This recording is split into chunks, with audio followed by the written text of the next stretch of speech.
tuned in to the Indie LA experience.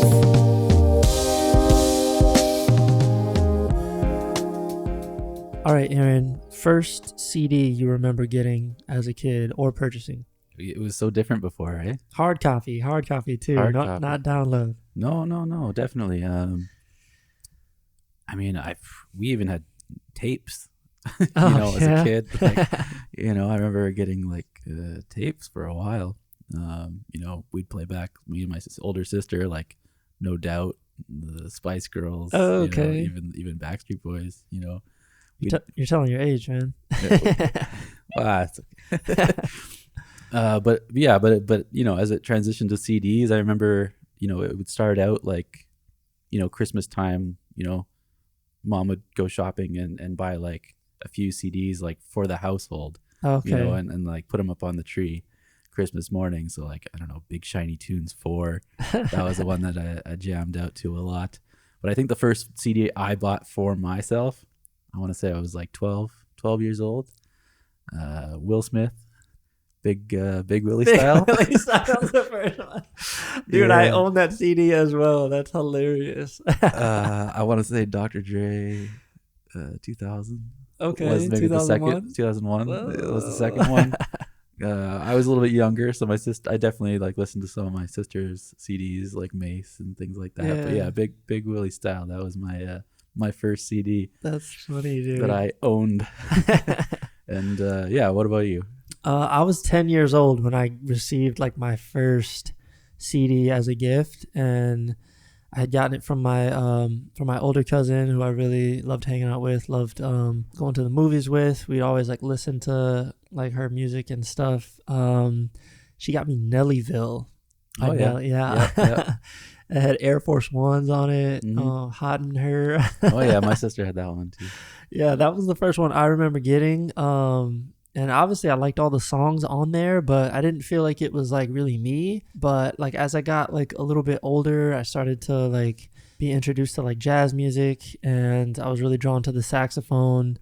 The first one that I remember purchasing online, and this was a big deal to like make an online purchase. I was like nervous. Yeah, like it was when Amazon first came out, and it was just books and music. Yeah, I don't even think it was. It was just a site that I got it from. Mm-hmm. That maybe it was this artist's site actually that I purchased it from. But Chris Potter is a saxophonist that I look up to and that I had discovered at like a young age, and I purchased his CD Underground. Okay. And it was just this really cool like fusion. Like he was like, that was one of the first times I heard like electric instruments fused with the acoustic sound of the saxophone. And he's just a mind-blowing, just like crazy ridiculous player, like to this day. And that's the first one I remember like making a purchase on. And Okay. yeah, and that's my collection ever since. I've been collecting CDs from different people, or just making purchases and stuff, trading. It was such a different experience. Yeah, then. yeah. I mean, one of my jobs, growing up as a teenager too, I worked at a video music store, Mm-hmm. where you go buy DVDs, CDs, Yeah. television box sets, that Yeah. kind of thing. And I didn't make any money there because I just spent all my money like special ordering. I got into soundtracks and Right. collecting those things. But you would go to the store to like listen to the CD and decide, which one you want to buy. Yeah. Now you can just, click a button. Yeah. And I mean, for our parents, I feel like it was, records, LPs, they're collecting those. And, I'm trying to like keep that physical entity of like ownership with the CDs. But Mhm. yeah, like you said, it's just a click of a button. It's just streaming. There's no more Be Kind Rewind. Yeah, right. And yeah, our next artist is well versed in the streaming networks and finding his sound and distributing his music in like the modern era.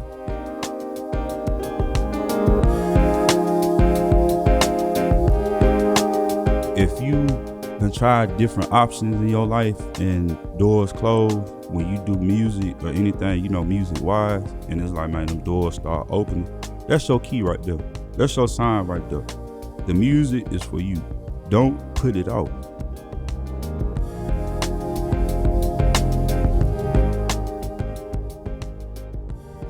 All right, we're here in the studio with rapper and music producer Stupid Swag Okye Glaze. Welcome to the podcast, man. Well, what's going on, fellas? What's going on? Thanks for coming out, man. We appreciate it. We want to get right into it. How'd you get started with music? What's your musical journey been like? Man, the musical journey, I started rapping back in 2008, 2009 when I was still in Memphis. So with that, I did my first song, Outside Rammed Up.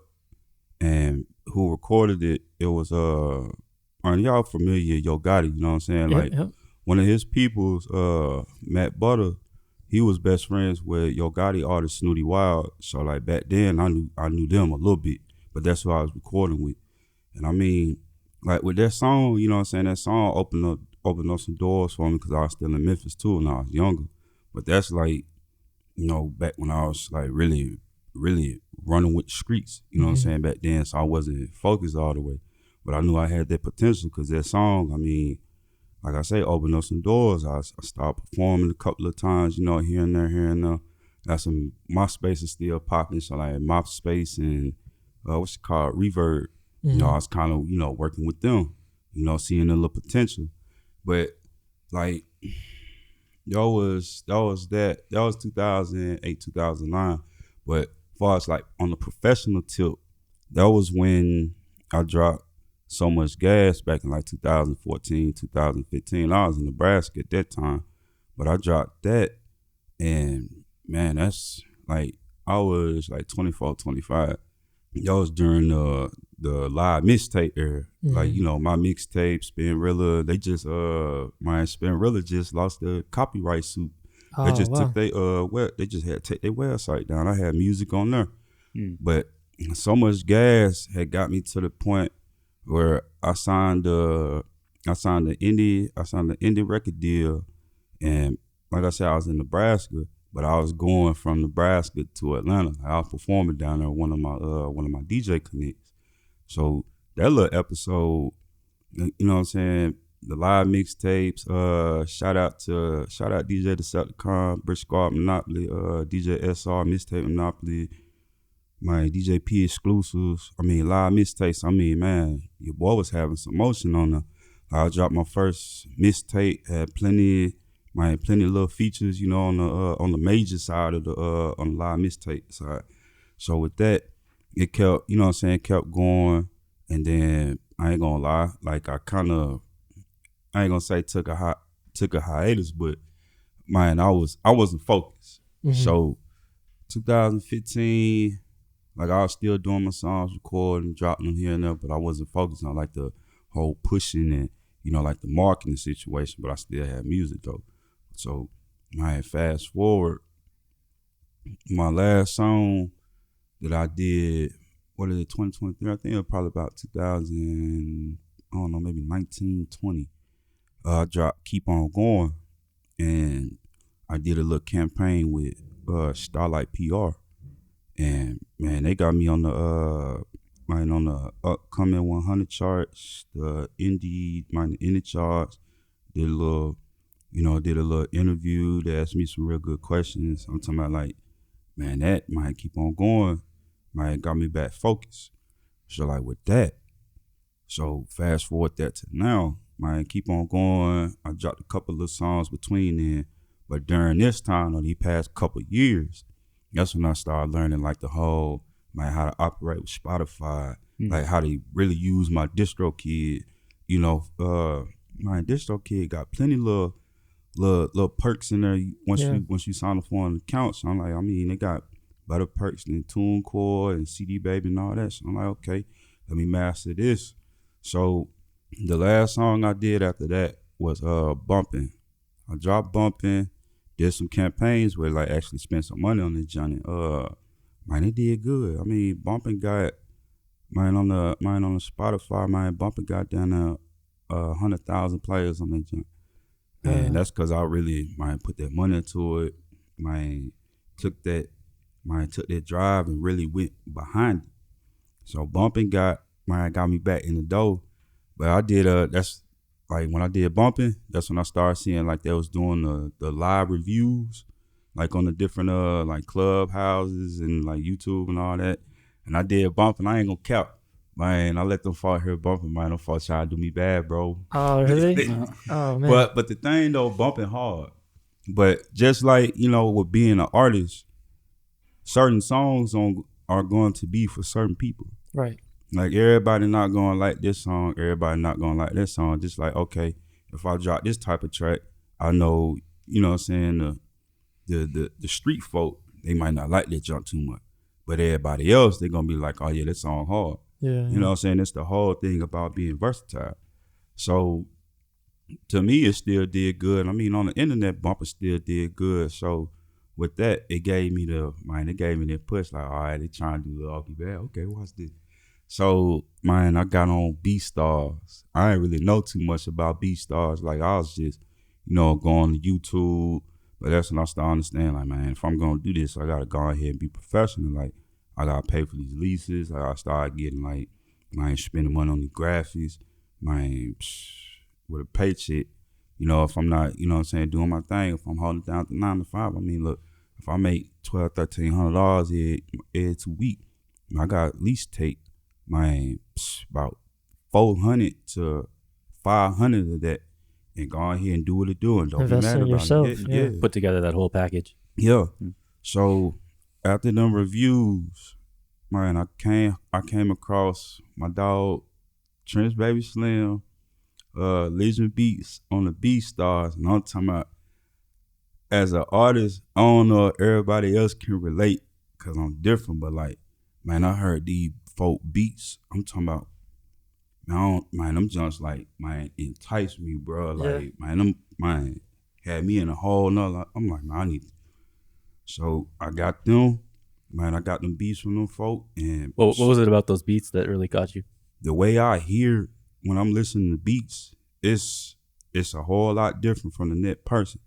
Cause I'm talking about like, man, from the hats to the bass to the loops to the instruments. I'm talking about the way I analyze music is like, man, damn better than artificial intelligence. Like I'm real picky with my beats on top of it. The first song with them I dropped is my Stuntin on the bitch. And I'm talking about, bro, that, my excuse the language, but I'm talking about, bro, that motherfucker hard. Like, Stuntin on the big got, man, down to 150,000 plays on Spotify. And I dropped Stuntin on the bitch and was it my little girl birthday? I dropped the songs on my little girl, on one of my daughter's birthday, July 19th. And fast forward now, I mean, dog, I done did my Stuntin on the bitch, done about 50 campaigns. Like, that's on the global tip. I got my shout out Miso Soup, minus a little platform that, like, bro, when I tell you I do research, like, man, I find the hidden keys, you feel me? So like Miso Soup is a platform where it's like, okay, you submit your song, if they approve it, you paying £1. So it's on like, man, 30, 40 bucks. But what it is though, they put your song through a system where it's like magazine people, blog posts, interviews, reviews, my Instagram content creators, TikTok, Facebook, like the whole list. And I'm talking about, man, them folk to Stun on the bit, bro, and man, Stun on the bit got, man, them folk that did the little Instagram and the TikTok, man, Stun on the bitch on the like the background for the little music, for the little video. Man, no John, bro, got down to 20, 30,000 hits on TikTok. Yeah. Like, Stun on the, like, crazy. And it's crazy how quick them things can take off, yeah. Stun on the bit, set standards. And then with all that, that's the recent one I just dropped. And that junk, man, already taking flight too through the Miso Soup. So, man, with all that, bro, I done did, and I just dropped this probably like, I don't know, about 3 weeks ago. So, I mean, 21 days, you look at it, man, bro, on the Miso Soup, with all that, then did down about 30 campaigns already within 21 days. Like I say, this on the, man, there's folks in the U.S., there's folks in England, folks in Spain, folks in New Zealand, Australia, Germany. Like, I'm talking about. Yeah. It's like a worldwide platform. Yeah. And I'm still, and the thing is, like, when you submit your song on there, like, they campaigns is for 21 days. So that 21 days, depending on how you do, You know what I'm saying? Like, you can do all right, you can do cool.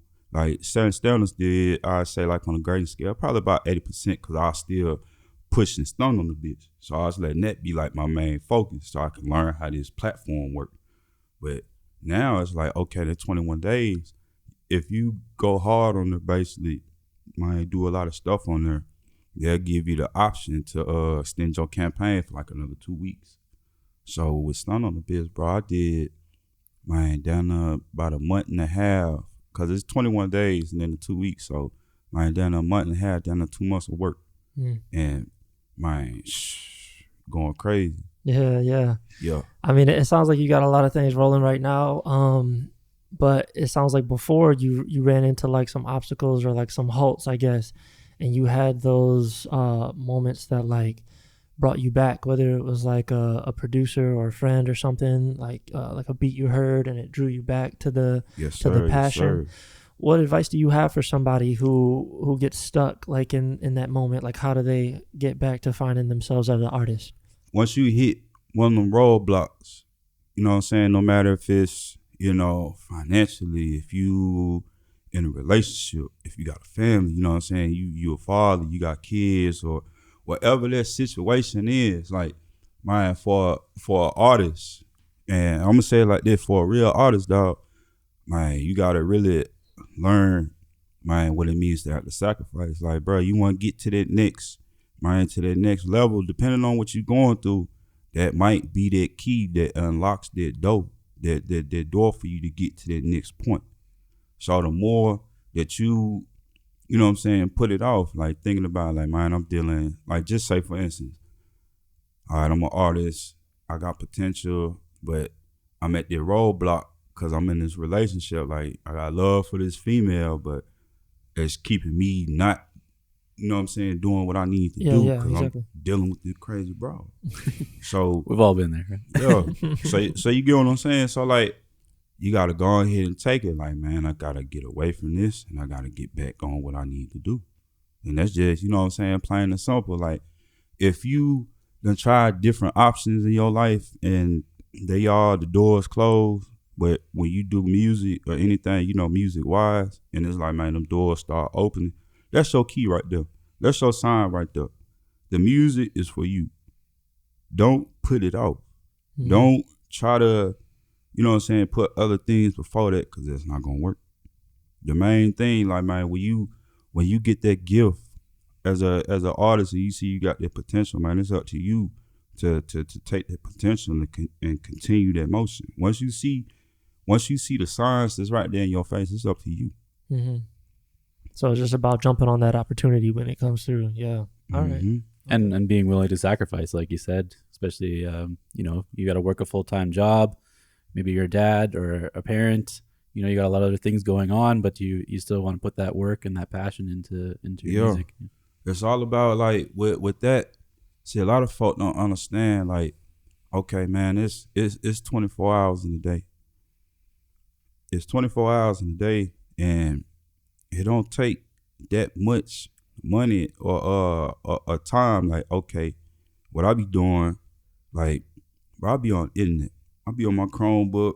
I'll be on the internet, you know, looking up music stuff, and that's how I come across, man, these different platforms, these different submission sites.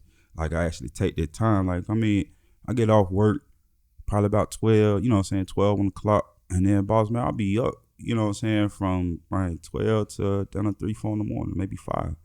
But I'll be on between the phone, man, the computer, man, doing submissions, doing emails, like actually looking in on Google. Man, most folks, when you type in something, if you're looking for, you know, like music submission or something, man, most folks not going to go past maybe the second page on the search results. I'm the type of person, bro, I'm in like the 7th, 8th page. Yeah, just digging. Trying to find information. Digging. And that what's that little time? I mean, 7 days in a week, even like on an off day or something like that, you ain't got nothing going on. What's 2 to 3 hours you actually doing work for yourself? Cause see, I don't, like, the reason I'm so hard on it, man, I don't have a manager. I'm not with no label. Like, all my kinfolk, they in Memphis. You know what I'm saying? But they got their own little situations going on too though. That's why I'm out here basically. Man, it's just me.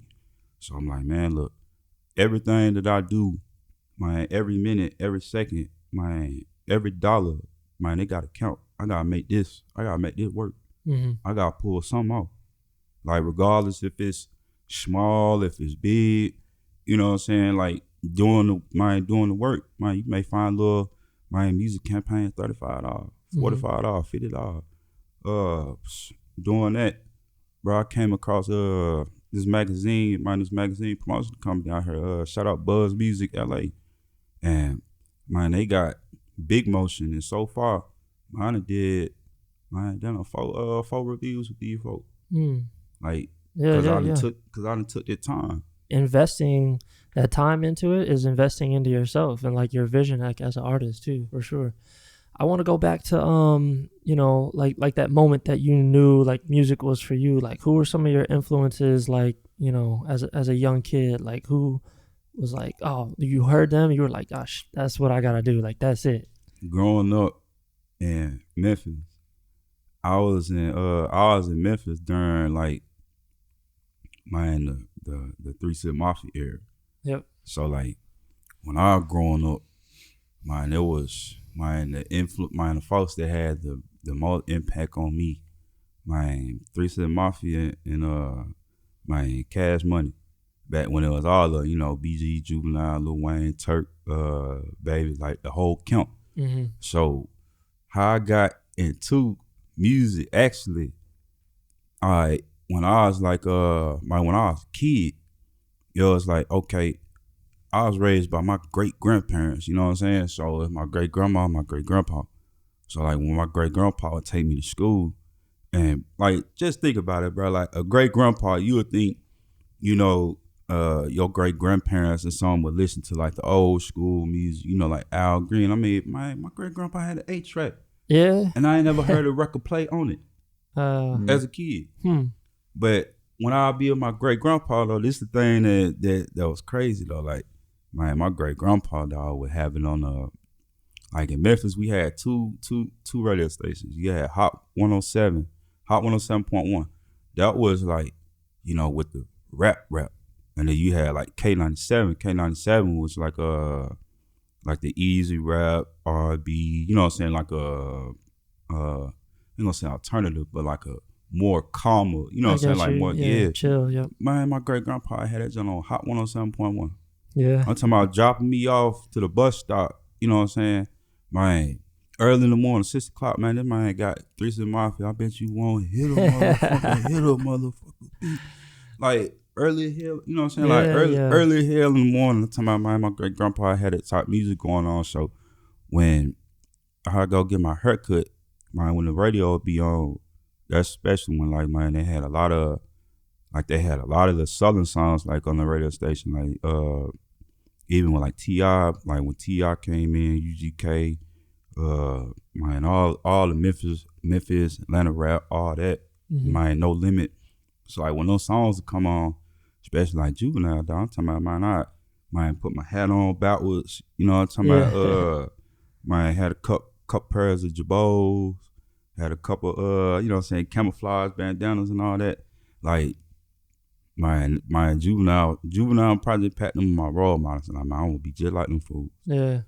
So like when I started thugging a little bit before, when I was in middle school, until my dog, I had, man, you could say real life, bro. I had probably about 5 Cash Money record chains. Even though they were silver, but I had mine like, bro, back to back. Like, bro, I had 5 of them. Yeah. Just going to school with the camouflage on, like, for real. So once I seen, like, I knew how to do lyrics. Because, you know, a lot of people can listen to songs, but it's like, okay, man, when you doing the lyrics to a song, like you hear a song playing and it's like, man, you got that same sound. Like, damn, you sound like, you know, sound like I was a young Juvenile, you know what I'm saying, doing a song, or a young, like a young T.I. Like, damn, bro, you sound just like that, man. So I was like, damn, okay. So when I did Outside Rimmed Up, that's that was like one of the first songs I did. But see, I had my cousins with me. Free Crazy Chris, man. What's up, little Ed? We was in this one we was in East Memphis, man. This one we was on that that hot boy shit, like man. So we did, man. That was helping me write shit up, Outside Rimmed Up. Fast forward, man. I went back to Nebraska because I was on some shit, bro. Like 2005 to 2009, man. I was on the run, like man, from Nebraska. Man, I caught a couple charges. Man, I went to juvenile pen. So like, fast forward, I finally got straight. Me and my pops was cool, you know what I'm saying? So they let me back with my pops. And man, some of the homies, you know what I'm saying, I grew up with over there. Like my partner, he was played for the drill team, so he was like on the snare. So like, bro, we in cold down Nebraska, bro. Man, winter time, man, it down on 0 degrees outside, man. Bro, outside with the snare, man, drumming, man. We like, man, 12 deep, like right down the block, man. Everybody freestyling, man, battle rapping. That's really how I got into the rap, like school. Remember back when people making the beats on the table with the pencils and the pens? Yeah, I was doing that, grinding. Like, yeah. Like we like in the cafeteria, you know what I'm saying? Like battle, like everybody was battle rapping, and man, and to me it was like, man, Okye always go, man, you do unpredictable. So like when folks try to battle rap me, man, I'll say some off the wall shit where it's like, damn, like where it's like, man, the impact is like, man, hey, look, bro. Look, just stop. Just stop, bro. Yeah. You can't fuck with dude. Just stop. So that was with the battle rap. So I did this song. That's when I first seen about Fruity Loops, like on the beat maker took the homie Nate. You know what I'm saying? Had the little beginner studio in the basement. So my brother made a little beat for me, bro. I had this song called man, leave them wet like vagina juice, bro. But that was like, my bro had made the beat right there on the, you know what I'm saying, like on the fly. And then it was like, man, that's when I was still like in the beginning stage of like writing my own lyrics. Cause before that, like once I got the battle rap tilt down, fast forward, like I started freestyling. So it's like back then my freestyles was, man, them motherfuckers cold. So like with me freestyling, that was harder than my writing. Mm-hmm. But what I wanted to do, like fast forward with that, like I wanted my writing skill. Like I can freestyle, like my eyes closed. Like that's nothing. But I always wanted to have, like, okay, I got the southern, you know what I'm saying, like the southern slang or whatnot, like the southern talk. But I always wanted to have my words, you know what I'm saying, like my wordplay. Mm-hmm. Like that was the most important thing. So like even with that song name, like man, leaving wet like vagina juice, you like, damn, what the? It's gonna have you thinking like, damn, what, like, oh bro, what the fuck is this? Leaving wet like vagina, like just it's already, you know what I'm saying, like you got them questions in your head, like, damn, what is this? Man, fast forward with that, bro, like that's where I'm at today. So all of that, man, I done took that and molded that. So I done took, man, the good, the bad. I done seen the episodes in there, you know, where I done messed up at, the parts where I wasn't focused at, the parts where I took the pauses at, man, and seen now, instead of them, man, them roadblocks that I didn't pass, man, I done overcame them deeply. Yeah. And it's like now, bro, it's like, man, I'm like, man, like feeling like Evil Knievel when he in his prime, you know what I'm saying, going down the ramp on the motorcycle. and you know what I'm saying, just hit that ramp. So like now, man, we got, like I said, man, we got a lot going on. I got some more, man, we got some more music. Most definitely got some more music coming. One thing that I don't know personally is I don't know if I'm gonna ever do an album or not. Okay. Well, yeah, I want to talk about that process. Like, what are you leaning towards? Are you leaning towards like the single, like drops? I feel like that's where like the industry is headed anyway. Like, man, exactly what you said, bro. If folks don't know, I actually went to the Musicians Institute out here for a bit, and might took some classes, you know, with the music business, and exactly what you just said, like people really don't buy albums no more unless you are like on some legendary superstar status, like, you know, Drake or Wayne, or, you know what I'm saying, like somebody like that. Yeah. Like where you can actually go to Target or Walmart. They're not buying a physical product, you know, they're Yeah. listening on their phone, from their Yeah. computer. Yeah, I think about it, like an album, man, just say average album got like 12, 13 songs on there, something like that. Depending on who it is, even if like they got, if they made you, bro, they probably gonna listen to, might not that 12, 13 songs, you probably gonna listen to the first maybe like 5 or 6. And then that's it. And then you just gonna continue to listen to them until you listen to something else. So it's like, all right, I've been doing these singles, and it's like, man, it's like with the singles, to me, it just shows like that you consistent. Even if it's like you don't drop a video to every single one, but depending on what type of marketing and promotion that you do for it, like that's still gonna pay off for it. It still show that you, like you say, you being consistent.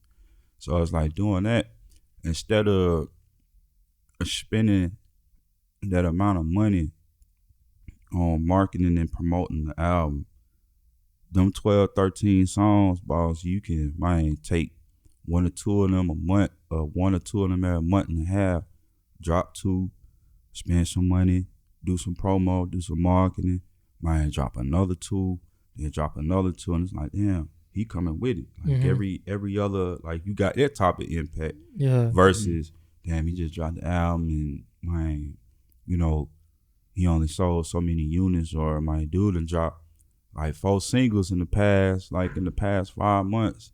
And all 4 of them songs got like, I don't know, 40, 50,000 plays on Spotify, YouTube doing good. Like, I'd rather have that than, man, I done spent a lot of bread on the album and this done did all right. And it ain't, you know what I'm saying, like the impact. That's one thing I learned in the Musicians Institute. Like, it's getting, man, a lot of folks don't know, like, man, it's getting crazy. Like, I was just saying recently, and so that's the thing, like, bro, I be on, like, I do a lot of research, like, music business worldwide. Like, some of these, like, some of the access that I got from the Musicians Institute, from the teachers, like, these blog sites, these, like, the folks behind Spotify, the folks behind some of these labels, some of these music executives that actually be talking about what be going on. So, see, like, with me, when I was in Memphis, it was like, okay, when I started getting, you know what I'm saying, like, getting to that point, it was like my folk, like, I knew Matt Butter, the dude that started recording me, and my cousin, and they kind of knew Dolph, you know what I'm saying? Rest in peace, them folk kind of knew Dolph a little bit.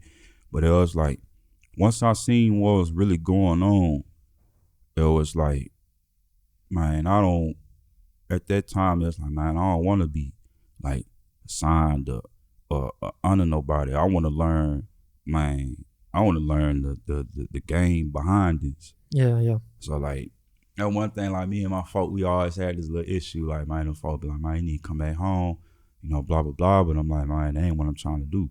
Like, what I'm trying to do, I'm trying to get to that, man, that professional tip. So, like, if I was to sign with somebody, okay, royalties, you know what I'm saying, all that management, blah, blah, blah, blah, blah, blah. But what I done learned, you could say, like, being indie, man, how to operate with Spotify, how to monetize, man, the MLC, the mechanical license collector, little spot that you get, you know what I'm saying, you get royalties from. So, man, it's been, you know what I'm saying, like it's more than just ASCAP, BMI, or CSAC, or, you know what I'm saying, even just like with Spotify. But see, I be watching a lot of these podcasts, a lot of these interviews, and, man, if you actually take the time, the effort, and a little money, man, these folks actually show you the keys on how, man, you can make $5,000-$10,000 off Spotify. It's gonna take some time, you know what I'm saying, because you gotta do the steps right. But it's actually showing, you know, from the Spotify ads to the, man, Spotify marketing, or even like that's the main thing. Like, man, these folk paying for these ads, but these ads though, man, I got a marketer that does my Instagram, you know what I'm saying? And dude actually broke the game down to me on how that goes. So, bro, you could take my 40, 50 bucks and do probably like my 3-4 days worth of ads on Instagram, and that ad going depending on how much, like a little $40. So each day, you know what I'm saying, you divide that up, man, that ad may reach, 5,000 people, 6,000 people, and that's gonna bring motion to your page. So your strategy is to build off of like the momentum of the small pieces that you're releasing, because I mean I feel like in general too, when you have like these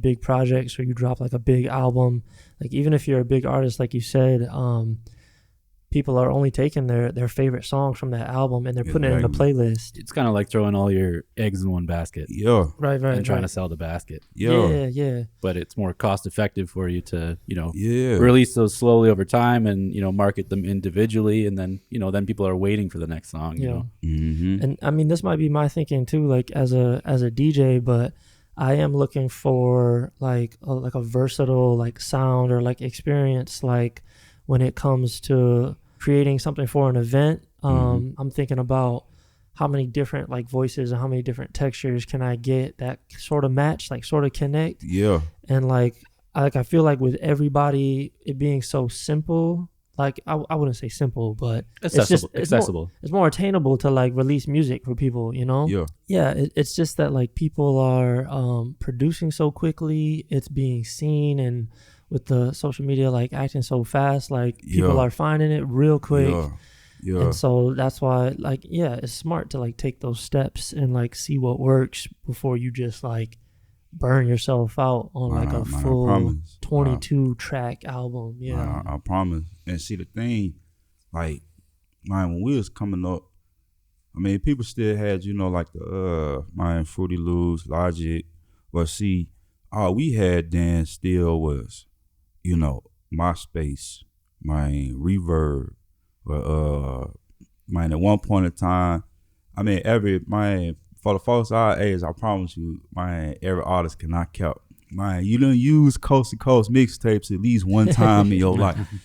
At least one time in your life, if you're a real you really been on it. You done use coast to coast mixtapes, but like now, when you fast forward, how the way technology is set up and everything like that, from the social media to these apps to these, to these video apps, like it's more, even just with that alone, like it's more opportunity. Like, bro, I got Chart Metric on my phone. Chart Metric, I got this app called Unheard. I got damn near a whole marketing, promo, radio, like all in I got a little spot on my phone. It's a whole production company in the palm of your hand. Yeah. Like real talk. And it's crazy. Like when you look at it, a couple years ago, or like 5-6 years ago, it's like, damn, we ain't have all that. Mm-hmm. Well, we want to hear where people can find your music right now, and like I understand you brought like a little clip you wanted to share with us, some audio.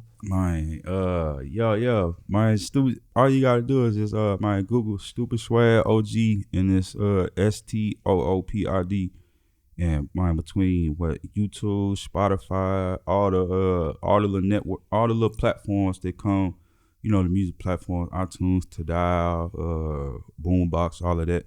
So you can, it's easy to find me. I mean, you can just type in Okye Glaze on the on the internet and everything gonna pop up. 6 years later, age 12, could play a bitch. 15, next I catch a charges and shit. Wish I was there to take the charge for Crazy Chris. Free my dog, man, my big cousin, I do miss. The Matrix tried to capture me, but look, Okye a glitch. Demolition man, you play, I dig a ditch. We're just talking about digging. Yeah. Clean, man. Man, that's up there, man. That's up there. Shout out Trim Baby Slim, Lizard Beats, as you just heard, bro, I heard that beat, bro. It just took off as soon as you heard it. It was that feeling. Bro, you knew. Yeah. Well, I wanted to ask you, Okye, you've you've been through this process with your music. You know, it seems like every song you release keeps getting, you know, better and better and more streams. You're doing the research, you're putting in the work, finding all these submission sites and ways that you can get your stuff out there. How do you, and you've learned obviously also the business side of it. How do you protect yourself and your music? I know recently I saw on your page that I think it was on the Colbert, maybe on the Colbert Report or something. Somebody used your song without permission. What do you do in those situations? How do you protect yourself from, you know, your copyrights and all that kind of stuff with your work? Man, the good thing with that, with DistroKid, my BMI, Sound Exchange, like all the main platforms like that I use, you know what I'm saying, like to register my music with, I make sure that, like with me, like I use the app on my phone called Microsoft OneNote. So when I write my songs, you know what I'm saying, it give you the date, it give you all that. So I already got like that. And I still know like the old school copyright too, where you write your lyrics down on a piece of paper and you mail it to yourself. So I mean, I still keep that, but man, the main thing, bro, like the copyrights, man, if something happened, I just check with I check with DistroKid, cause for some reason, like not too long ago, bro, I had 2 songs that I dropped. Man, them 2 songs, for some reason, I was looking at them, like I seen them when they dropped on Apple Music. Man, they popped up and on the information at the bottom, bro, the motherfucker said Oboe. And it wasn't my song. So like, you know what I'm saying? Like, bro, what the? And I'm just thinking to myself, like, man, what the, like for real, like what the fuck is going on? So I just checked in, you know what I'm saying? Like I tapped in with DistroKid, tapped in with BMI and got that situated. So as long as you, man, what's it called? As long as you got some type of performing rights organization, BMI, CSAC, the MLC, man, ASCAP, as long as you got one of them folk, you know what I'm saying, like you got your music through, you'll be straight to an extent. But when I do these songs and I record, I promise you, my word is bond. Your song, if we got the same beat, if we mess around and had the same beat, you know what I'm saying, same producer, something like that, man, I promise you with my life, your song not gonna be nothing like mine. Right, yeah. And I just leave it as that. Like, man, I'm not gonna hate, I'm not gonna, man, fuck them, they done stole my beat or they used the same beat. Like, man, I ain't that type of person. Yeah. It's just, it is what it is. But when somebody listen to your shit and they listen to my shit, I bet you they gonna play my shit again before they play your shit. But you got that understanding of how everything works. Yeah. So you know going in. Yeah. Well, where can everybody follow your story, man? What about your socials and everything? Now you can find me on Instagram. I mean, just type in Okye Glaze or the little man at that old man 5500 on Instagram. My Twitter is Stupid Swag, STOOPIDSWAGGO, capital O, lowercase G, Stupid Swagger OG. I mean, all the music platforms, man. Like I said before, man, all you gotta do is just type, man. Just go to Google. Yeah. Just go to Google. Like when me working with these different people, like the what you call it, like the SEO situation. Yeah, that's like now, like you just type in Stupid Swag OG on Google. It's gonna give They got you up there on the search. It's gonna give you at least like three, four good pages. I'm talking about like from start to bottom. It's gonna be Stupid Swag, my interview, review, article. Man, it's gonna give you at least about 4 or 5 good pages, and coming from where I was at, I mean, that's a major compliment, bro. A lot of folk, this thing got to a point like, dog, I got a interview with Ear Milk, you know what I'm saying, through Muso Soup, like them type of things. You type in Stupid Swag OG, you gonna see like, man, all these different platforms, man, from the music to my new folk. And on that though, what's crazy, bro, for real, they be shocking me like every day when I be seeing these articles and I be seeing the reactions, the statements. Every song that I done pushed so far with, like on the Muso Soup thing, bro, them folk, given the title anthem. Okay. Them folks getting the title anthem. I'm like, damn, so it got it like, damn, I got an impact like that. Them folks say like, when you think like, okay, bro, them folk, you do the national anthem. You know what I'm saying? Like, you know what that like, damn, that's the. I'm like, damn, them folk putting anthem behind my music. Like, damn, that's shit, that's amazing. Man, Okye, thanks so much for being on the podcast with us, man. Yeah, We're great looking having forward- you. Man, it's been fun, man. It's, bro, y'all got me feeling good right now. I mean, I just want the message to get out. Man, tuned in to a goddamn Stupid Swag exclusive. Man, shout out Indy Los Angeles, man. Thanks for having me here. It's been a blessing. It's been a beautiful opportunity, man. I hope everybody stay blessed, man. Stay focused, man, and don't. If you're an artist and you seeing the opportunity that you got, man, accept it, embrace it, man. Don't run from it. Do what you need to do to get to where you need to be.